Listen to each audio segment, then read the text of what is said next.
MrBeast spent over $100 million of his own money to make his new TV show, Beast Games, and it might possibly be the worst thing he's ever created.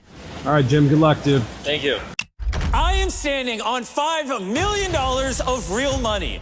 Like, this guy spent pretty much the entire budget of a Marvel Avengers movie to essentially make the cheap dollar store version of Squid Game. He also uses the identical content slop farm that we've seen on his YouTube channel, so of course the internet is just absolutely eating him alive. Like, immediately following the release of the initial episodes, major media outlets like The Guardian, The Rolling Stone, and IGN completely laid into MrBeast and criticized his pathetic game show. Like, it was given a scathing 2 out of 10 rating by IGN, and The Guardian described it as a show that exists solely to show us the worst of the human condition. But you may be wondering, what exactly is it that makes the show so bad? Well, let's start off by addressing the elephant in the room. Beast Games is a complete rip-off of Squid Game. Both shows have a tremendously large quantity of people trying to outcompete each other and challenges that become more and more ridiculous for an extraordinarily big cash award, which sits center stage just to remind people what's at stake. I mean, even the aesthetic of the show is copied.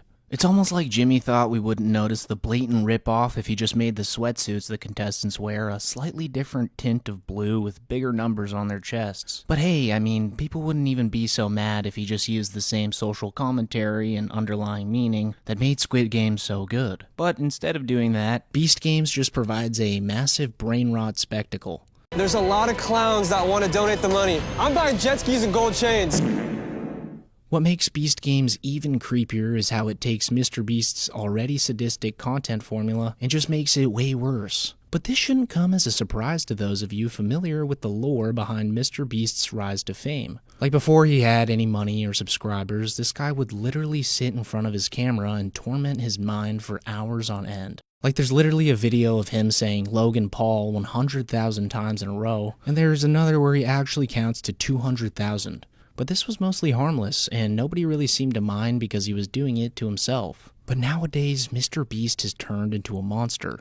Like, sometime during the last 6 years, MrBeast realized that the real infinite money glitch happens when you dangle absurd amounts of cash in front of really needy people. Like, I genuinely think that this guy gets off on creating increasingly horrific challenges that pushes people past their breaking points. I mean, I could just imagine him foaming at the mouth when the first season of Squid Games dropped. Like, he must have just seen the record-breaking numbers and completely changed his brand to revolve around the premise of that show. And as I said before, this formula is just completely on steroids when it comes to Beast Games. Like, the whole show just revolves around the contestants suffering without any deeper underlying meaning or social commentary, which, might I add, is what made Squid Game so good in the first place. Like, there are constantly moments from the first episode that really put an emphasis on people losing their minds, breaking down in tears, and generally humiliating themselves for a very small chance to win $5 million. And honestly, it just kind of gets sad and weird. And a really good example of that is in the very first challenge of the show, where participants stood on platforms and had to press a button to eliminate themselves so that their row could move forward. In order for your team to move on, someone must sacrifice themselves. Meaning that they will have to, at their own will, walk away from $5 million. I feel like I have to sacrifice myself. I just want people to know I really do care about them.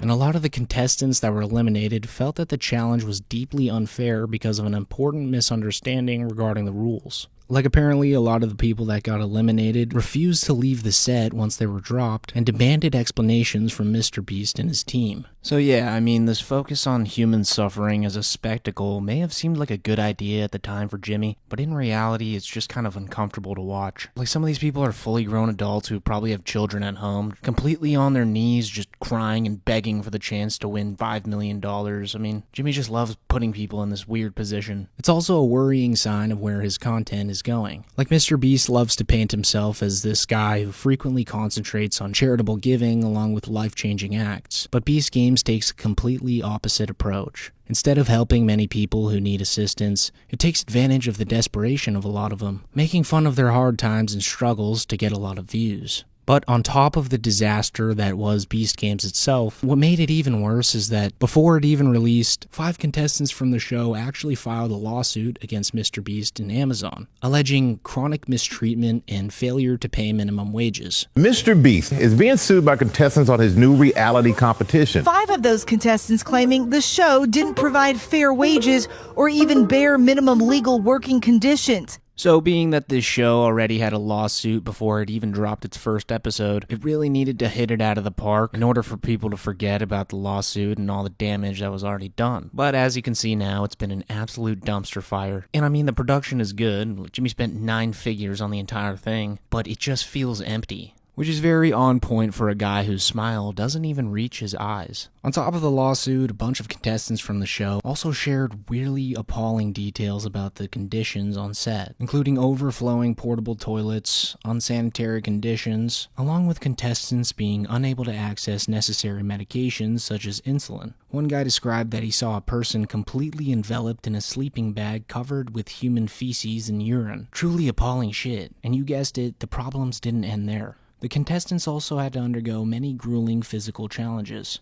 So this resulted in 6 hospitalizations during only one of the shoots alone. But when the production moved to Toronto, things got a bit better for the contestants, but the crew's complaints actually increased sharply. Many workers described an unsafe and disorganized environment. Electrical equipment submerged in water was ordered to be continued to be worked with by crew members during a record-breaking rainstorm.